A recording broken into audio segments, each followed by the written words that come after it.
All right, Mark, thanks for joining us. My pleasure. Good to be with you. Why don't we start with your background, where you came from, what you've done, and how you arrived where you are today? Yeah, I grew up in New York, but I always was interested in politics at a very early age. And I went to George Washington University, but then I went home and ran for state assembly at the age of 24. I think I was the only Republican in the entire country to lose in 1980, but it got it out of my system, so I never had to run again. And right after that, I came down to Washington to start working in the House of Representatives and stayed there for 19 years. My boss at the time at 19 years ran for governor, and so I had to get a job in the real world, which is truly frightening, but I managed to do it. I was working for a company called American Waterworks, and I went to my first executive board meeting, and they talked about ROI, and I said, well, is that like Republicans or independents? And no. So I ended up going to get my master's degree, and so by the time I went back to the Senate, I was still finishing my MBA, and I did my final projects applying business systems to congressional offices. So I worked in the Senate for 4 years, and then I became we were involuntarily retired by the voters. And I ended up working at the Congressional Institute, where I've been able to use the management stuff as well, too. So it's been a fun career, 24 years on the Hill as a committee staff director, chief of staff in the Senate. Great experiences. Although I'm home for dinner a lot more often now than I was then. Right. I'm sure you're grateful for that. What about at the time in the House? What were your roles there? I started out as a legislative assistant and moved up to legislative director. And then I got a job as a chief of staff and a press secretary, because in the 1980s, you could do both because there was no internet and there's no cable news. And then after that, I became a chief of staff for a California member, then a member from Missouri, Jim Talent. And I was his chief of staff and the committee staff director when he was the chairman of the Small Business Committee. So sort of the whole gamut of positions in the House. And that was the chief of staff in the Senate. So one thing I think is quite interesting, and we've talked a little earlier with Brad Fitch about the management style inside the House offices. And of course, everyone's going to be different, but would you mind just talking a little bit about as a chief of staff, how would you manage the office? What kind of unique management challenges do you have running an office in Congress compared to what you experienced outside of Congress? Well, it's a great question because, not anyone gets their job as the chief of staff because they're great at management. They were either good at campaigns or good at press or good at legislation, and they just move them up, right? And all of a sudden, here, manage and do everything else, by the way, that you were doing before. And it doesn't always work out. Some people have great instincts, but I have found that they need management training. So we've actually spent a lot of time training chiefs. We work with a group called Manager Tools, Mark Horseman's outfit, where they train the Fortune 500, but we got lucky because his daughter ended up working on the Hill and he's afraid that some of these guys would manage her. So he's been helping us train them and give them management systems because it's badly needed. The turnover rate of staff on the Hill it's horrible. It's like the average staffer lasts less than 2.5 years. And that may be generous now. It's maybe gone down since then. But, they're your best resource. Of all the things in Congress that you have, your number one resource are your people. It's not your computers. It's not your district office. It's the people you have working for you. And if you don't manage them well, you lose them. And I think Congress suffers by this constant turnover. Not to mention you have K Street just waiting to gobble people up. They used to wait till you had 10 to 15 years experience. Now they'll pick you up after 4 or 5 years. And I think it's a shame because your expertise is constantly fleeing the Hill and you're starting all over again with your staff.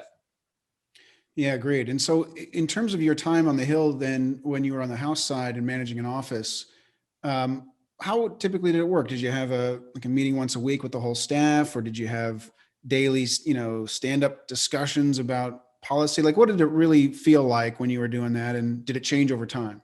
Yeah, it did change over time. I think, we did have the staff meetings, regular meetings, and then we had calls with the district offices, or when we were in the Senate with the state offices, regional offices there. And that's important because it kind of allows you all to talk about what's going on. But I have found over time that the most important interaction is the one-on-one interaction with each staff that reports to you. And then teaching your other staff to manage other people, do one-on-one conversations with their staff. Because what happens is that you start to discover people's real lives. See, one big test of management is, can you name your employees' children? And if you can't name their children, you can't give the name of the most important thing in the world to them. So you got to get to know who your people are. And what you find out is it starts to allow you to anticipate problems before they become big problems. In congressional offices, normally they're so busy, it's so helter-skelter, they're running around. They let these problems just ride until they become so big that they explode, and then they have to deal with it.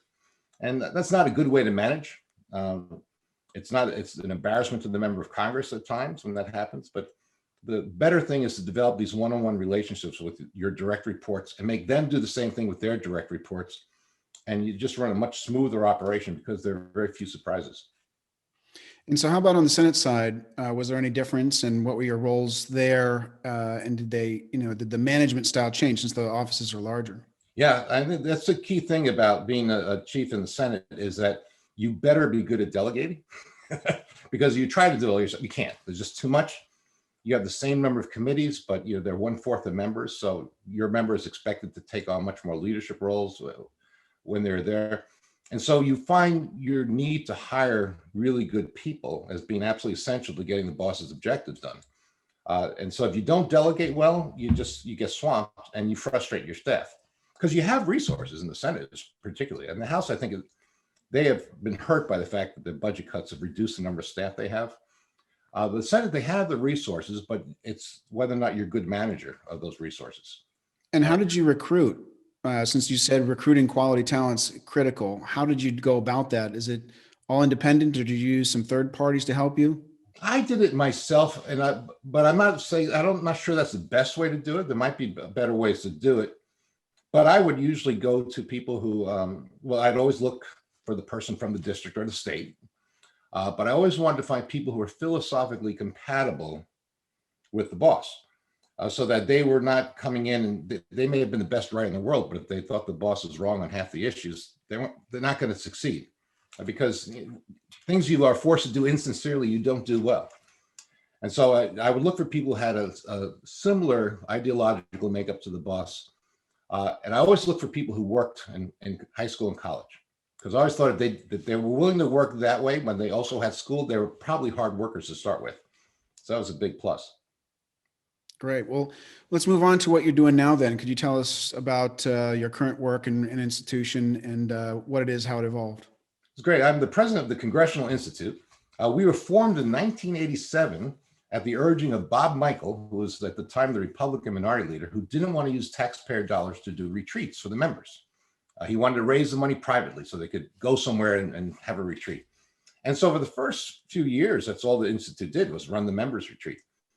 But we've since taken on a much greater role. We still do retreats. We do the member retreats and leadership retreats and a retreat for chief of staffs and legislative directors and communicators. I also do individual retreats for members' offices, but we do a lot of research now too on Congress in particular. We spent a lot of time. We have a blog called The Sausage Factory after Bismarck's famous quote about the two things you don't want to see being made, and it was legislation and sausage. Where we focus not so much on the hot political issues, but on procedural issues. The sort of thing that if you're, in our business, you get excited about discussing these things, but it also has a great natural cure for insomnia for the average person too. We've done a bunch of other things too. We run the Congressional Art Competition, which is a great thing. If you ever walk between the House office buildings and the Capitol and seen all those pictures on the wall, these are from high school students from every single congressional district in the country who've won a local competition. And their reward for that is having their picture hang in the Capitol for a full year. And that's in its 35th year now. So it's been quite a great success of that program too. And it's very bipartisan, which I enjoy. Great. Well, talk a little bit about the retreats. So, I've talked to previous guests about this concept of transparency versus privacy in trying to come to consensus or deliberation, and the pluses and minuses, the costs of each one. And retreats seem to be the kind of a key privacy kind of event. And it seems like you're doing it within the Republican side, but also cross party. Can you talk a little bit about what's the role of retreats in Congress? The most important thing about a retreat is to get members away from the Hill where they're scheduled in 15-minute increments and where they may see their colleagues, but they never really have a deep and engaging conversation. We try to get them away from Washington, away from their staffs, or away, just the day-to-day grind and get them in a position where they're able to just talk to their colleagues. Now, I always say we try to put on a good program. We get good speakers and things like that. But if we had no program at all, it would still be valuable because members would sit down and humanize each other to themselves. You know, it's very hard to throw bombs at a person who you've become friends with. One of my favorite stories was Rick Santorum. When he first got to the Senate, he was a new member of the Budget Committee, and Mark Hatfield was the Republican chairman who was the only Republican against the Balanced Budget Amendment. And Santorum said, I had the speech. I was going to rip one side down the other. I just couldn't wait to get started. And right before it began, Hatfield walks in and walks right up to him and says, Rick, we hear that your daughter's been sick, and a few of us in our prayer group, we've been praying for her, and we just wanted to know if there's anything we can do, let me know. And Santorum says, so do you think I gave that speech? No. And because when you're friends with people or you know people, you react differently to them. And in this day of incivility and this high partisan polarization, members need to see each other as human beings, not just, political enemies or opponents. So that's why I think the most valuable thing about retreats is, and we do try to also then, of course, give them information that arms them. And we spend a lot of time on management and communication techniques and get in policy experts for the legislative and the communicators. But I think the most valuable thing is them talking to each other and testing their best ideas and the greatest failures and having a good laugh and then coming away with a few things they can now do that they weren't able to do before. And what about the staff side? You mentioned you also do it for staff. Mm-hmm. Is there any difference in the objectives or the way it works? Yeah, I think it's a little bit more development than the members. The members, I think, is more sort of the moment, the objectives, for the Congress. Our retreats for the staff are more development to help them be better at what they do, which includes management. We always have a good management session. It includes best practices that we've learned. We've had safety briefings from the Sergeant at Arms and others about how to keep their staff safe and avoid cyber threats. And with the communication staff, we try to bring in, experts who were once communicators themselves on the Hill, an Ari Fleischer or someone like that who comes in and then talks to people and say, look, this is how you do it. And if you do it right, one day you can be like me. And I think they take that seriously. I've always seen the staff for the most part, and especially communications and legislative directors, pretty young. I mean, the average age is under 30 for these people who have an enormous amount of responsibility, but they like the idea of seeing people who have been in their shoes before and survived. Yeah, and so it gives them hope. Great. Well, let's move on to the reforming Congress itself. And I know in your testimony for the Modernization Committee, you really lay out some of the history of reform efforts, at least over the past 100 years or so. So in your perspective, sort of what has been the evolution of this reform effort and how has it changed over the years? What kind of problems have they been identifying and trying to solve, and have they succeeded in any of those? There have been some very successful efforts to reform Congress in the past. And one of the most successful means of doing it is forming a joint committee between the House and the Senate that's bipartisan in its makeup, that works together to come up with, to address some of the problems they know they have. Perhaps the most famous one was 1946, where they did a whole review. And they came up with, they dramatically increased the size of their staffs. They reduced the number of committees from 80 down to, at the time, 16. They raised their salaries and they gave themselves pensions so they could keep going at this. And they did a lot of work that just gave them better oversight, since they were now dealing with a far bigger government than they were before World War II and the Depression. So it really worked well. And then almost every 20 years, every generation, it seems that Congress needs to do this again. The last one was in the 1990s. And while Congress didn't adopt everything that they recommended, in fact, at the time, they did not adopt anything at the moment, they ended up sort of creating an inventory of good ideas, and that future Congresses picked up on. Newt Gingrich took over after the 1994 election. He implemented some of the ideas, and there's some more implemented down the road. And so we always thought the key for these committees is to generate ideas that are actionable, even if it's not going to be immediately successful. This has kind of led to, we were advocating doing this again. That Senate didn't want to participate, but the House did, and they created the Select Committee on Modernization, which has been very successful. There's an even number of Republicans and Democrats It's been chaired by Congressman Kilmer from the state of Washington, who's perfectly suited for this role in terms of his personal disposition. And the committee has been successful in bringing together both parties to come up with some real solutions to some of the big problems they've been facing. In fact, they approved 97 different recommendations unanimously without any dissension on either side, which gives you hope, because you realize if they could do it, and some of these issues are not easy. There was some low-hanging fruit, but some of them aren't easy. If they could do this, why can't the rest of Congress do this too? Why is the Armed Services Committee fighting with each other? They all sort of believe the same thing. They're advocating for their districts and our military folks. I think they're a model for how to do it right. But hopefully, now they have one Congress under their belt, they're going to tackle some of the bigger reform issues on legislation, which are going to be tougher. About how things work on the floor and how things work in committee and the rules committee and all those issues that hopefully we'll talk about a little bit more. But this is the opportunity to talk about this in committee with equal numbers of Republicans and Democrats in a respectful way of the kind of things that can lead to reform. It may take a big crisis. Who knows? With the size of the deficit, we may have a big problem and all of a sudden people are going to want to reform. Good. Okay. Congress does tend to be motivated by the moment. And so hopefully by building up these good ideas, they'll be able to be ready to go as soon as Congress is ready to implement them. So in terms of this evolution of reform efforts, are there any kind of big successes you've seen in the past 100 years, or big sort of unintended negative consequences of some of the previous reform efforts that you think are worth noting? We talked about some of the successes in the 40s, but some of the lessons from the 90s were just as important. And what the committee discovered, and many of those members are still with us, so we interviewed them to get their input on that, is that they weren't smart enough of getting enough leadership on board. The problem for all reform movements is the people who are in the top spots got that way into the current system. They don't necessarily have an incentive in changing things. They're perfectly fine with the way it is. And so they did not sell enough of the committee chairs. And so any of their recommendations that threatened their power were kind of dismissed. And they said if they had to do it over again, they would have spent more time courting the leadership. This is one of the reasons why I think they should always lead with authorization reform, because there are a lot more authorizers in Congress than there are appropriators, and the authorizers aren't doing anything.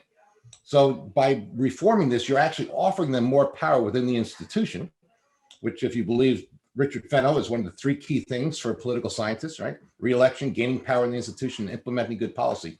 Well, by doing that, by giving them the chance to implement good policy by getting more power than the institution, you could do some really major reform, which is essential to Congress. And I always start with authorizers because this comes back to the most fundamental purpose of Congress, which is a check on the executive, right? Every country has an executive. It can be a president, a prime minister, the chairman of the Politburo, a king, queen, whatever. They all have an executive. But only healthy democracies have strong legislatures, because it's the legislature that keeps a check on executive power, which is kind of like the natural. If you let things go to seed, that's what you always come up with, is some leader of the survival of the fittest. Well, the legislature prevents that from happening. And so authorization is the process by which the Congress keeps a check on the executive branch of government. Why? Because they review all the programs. They look at the personnel. They look at the budgets. Did this program work? Did this program not? Was there corruption here, et cetera? And that all takes place in the authorization process. But if you don't do it, or you're not going to pass an authorization bill, why should the administration care what you think? They dismiss you, or they send a lower ranking person down to talk to you. And Congress loses its power to check the executive branch of government when it doesn't authorize legislation. And 2/3 of the non-discretionary budget right now is unauthorized. So could you walk us through the issues with authorization and then appropriations, right? There's the theoretical way it's supposed to happen, and then there's the reality. And in theory, the Congress could sort of do it any way they want, right? That this doesn't have to be the way they do it. Correct. So I'm curious, since you've spent a lot of time in this area, what are your thoughts on where it is and where it should be? Part of this is law, because there's a Budget Act in 1974 that does prescribe a method for passing the budget. But what's happened is Congress has become used to using the power of the deadline, right, to shove everything into a last-minute bill at the last moment. And increasingly, what we've seen, the last time they passed the budget on time and according to the law laying out appropriations and authorizations was 1996, when Bill Clinton and Newt Gingrich were there. And they haven't done it since. And lately, we've been doing nothing but passing large omnibus bills with very few authorization bills. And part of that is this sharp political polarization that people don't want to let the other party get any credit. When you do big appropriation bills, there's something for everybody there. And both parties can blow them up, or both parties can be successful on them. Right now, the attitude is so hostile to each other that they don't engage in the process at all. But what Congress is doing is, while it might make its job easier to pass the final appropriation bill, which is the one thing they have to do, they have to pass the appropriations. But so to make it easier, they just lump it into this one bill, but it's unamendable, and that you can't, obviously the president, it's like an extortion to the president, because how do you veto the entire government funding? Some have done it, but then you have a government shutdown, which is also embarrassing and has never turned, I don't think it's ever resulted in anything good. You have these kind of situations where Congress just is not doing its job because it's hard. Well, okay, let's help them fix this. You want to pass more? Let's do a 2-year budget cycle. One budget per Congress. Why not? I mean, a lot of companies have a biannual budget. You could do it this way, so you have plenty of time to pass everything. You could do it in 2-year cycles. You could do annual appropriations, but you can do the authorizations over a course of 2 years, and let's spread out the time. You worried about elections, and always let's make the fiscal year January 1st, right? That's in reality, that's what we've done anyway, because they always postpone the tough decisions with a continuing resolution from the end of October 1st until December, when the election's over. All right, change the fiscal year. Let's stop the charade, and just do it. These are simple things we could do that don't require major changes in the law or major changes in Congress, and which you will find broad support for amongst many members of Congress. They just have to do it. But right now, if you're an appropriator, you got all the power, right? Because everything's an appropriation. By rule, Congress is not supposed to be able to appropriate any money for an unauthorized bill. Both the House and Senate have rules against that, but they waive those rules constantly to get the appropriation bills through. And so they just dismiss their own rules, skip the authorization bill, and go directly to the appropriators. And the Department of Homeland Security hasn't been reauthorized since it was founded in 2002. State Department's been at least a decade, probably longer, since they've been reauthorized. Who's reviewing these programs? Who's changing them? And that's, Congress is just shirking its responsibility, and really should get it back if it wants to not let the executive branch get too strong. And so your recommendations or thoughts in that area are to change the timing of the process? I think you change the timing of the process, and you change the incentives. So for instance, I say, okay, you want to pass an omnibus? Well, any portion of the omnibus that has not been authorized is open to amendment at any point. So you can have as many amendments you want if you haven't authorized it. I'm appropriate. I'm not so anxious to do that. I want the authorizer to pass their bill. Or you could put a penalty. So if you try to pass an appropriation on an unauthorized bill, you take a 3%, 5% penalty. You got to lower the amount you can appropriate. Well, that also means appropriators getting the power. So now all of a sudden the appropriators have an incentive to get the authorizer to finish their work. So I think you have to put some teeth into it. I mean, obviously we have a law right now that says you should be able to raise a point of order against any unauthorized appropriation, and it just falls out. We may not be able to go that far because they've been, at least not yet, but let's change the incentives so that there's now an incentive to go back and do the basic work that Congress is supposed to be doing. And it sounds like you still support the idea of there being an authorization and an appropriation, and those being separate processes. Yeah, I do. I really do. I mean, if you could reorganize the committees to change that, but just get rid of the authorizers and create some large appropriation committees, which is kind of the way they did in the 1800s. But I don't think that's good. I think having the two systems sort of check each other is a better way to be prudent with your finances as a country. And let's face it, no one wants to be prudent these days. I don't want to think about the national debt that has become. The bottom line is that by having the authorizers provide the check on the executive, and then having the appropriators make the proper decisions about how to spend a limited set of dollars, you have a good 1-2 combination. If for some reason we can't do that, then I would, you have to reorganize the committee system, I think, to give more authorization in the appropriation process. But I'm not sure Congress it'd be easier for them to go back to just following their own rules and to enact a whole new committee structure, I think. Right. I'm curious about your thoughts on the committee structure itself, and whether that should be shifted to more reflect what the executive branch looks like or the economy. Yeah, I think it's always smart for Congress to try to change to meet the shape of the people they're responsible for, right? Because look, the executive branch exists only by the creation of the Congress. I mean, you can't form a new cabinet department. You can't reorganize the executive office of the presidency without Congress's permission. So obviously, it should look a lot like the government that it's running. But at the same time, I think part of the problem is that we just don't give committees the power they're supposed to have. If they're not going to authorize, then they lose their relevance.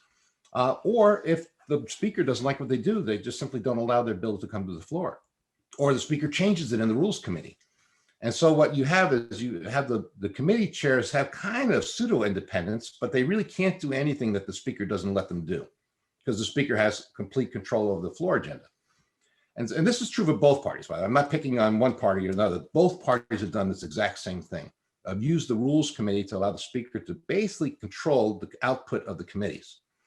And so since the committee chair then has to follow the political directions of the speaker, they tend to be less bipartisan than committees, which is your natural bipartisan place. I mean, this is where bipartisanship really should take place, working on common issues from common perspectives. And but they become more political. I mean, I remember a big one was the Agriculture Committee used to pass a farm bill that was completely, almost unanimous. I mean, the committee was roundabout behind it. And part of the old deal was that, okay, we'll put the farm stuff in here, but we'll include food stamps in here, because we can get a lot of urban people to support a farm bill if there are food stamps in that, because it helps their people. But because it got so political last time, that they weren't able to pass the farm bill, which they'd always passed, because the two sides decided to split them up and fight it out on their own turf. And of course, they ended up with nothing. So, you know, when committees are designed to work the right way, they tend to be members, both Republican and Democrat, looking at the same problems. I remember when I was staff director of the Small Business Committee, a small committee for sure. But we never passed a bill that didn't have bipartisan support. Why? Because all members had small businesses. They all had common problems. And so we drew up the issues that we talked about that with this common sense in mind. How do we help small businesses? Well, this would be the same for agriculture, it'd be the same for Veterans Affairs, be the same for, you know, all sorts of committees where you're basically a constituent service committee. So why shouldn't you be united?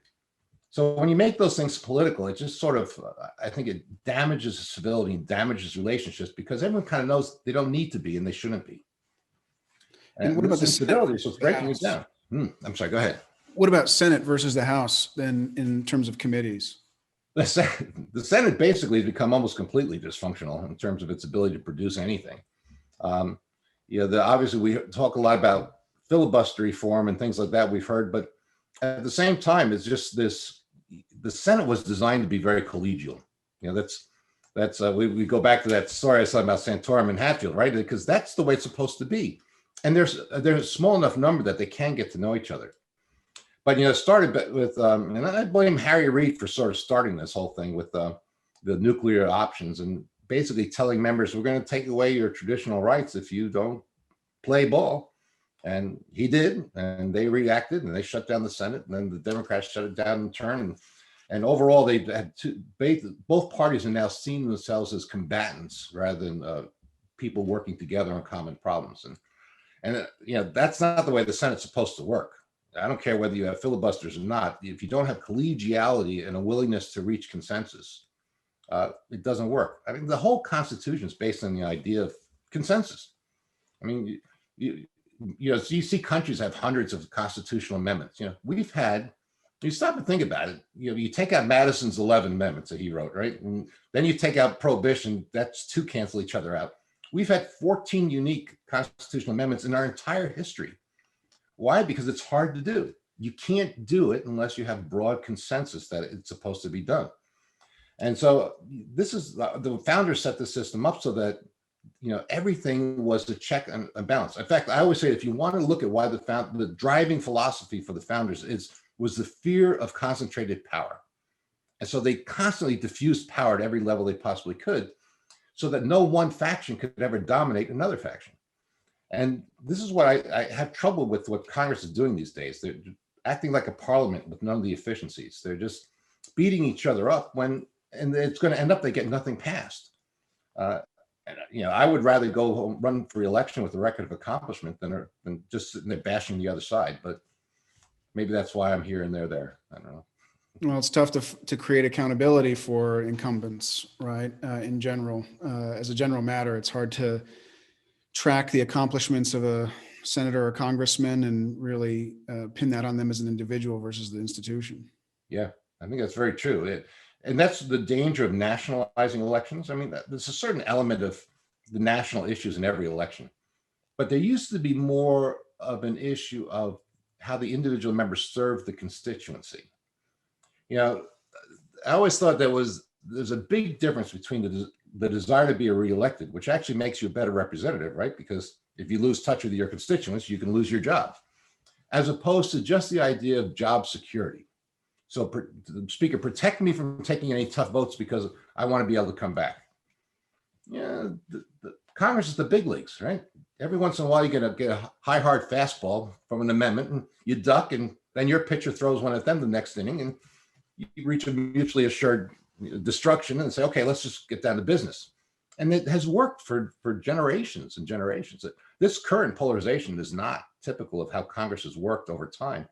And hopefully it's just a temporary blip. We'll get back to a Congress that's actually a Congress and not 533 observers and 2 people who negotiate with the president.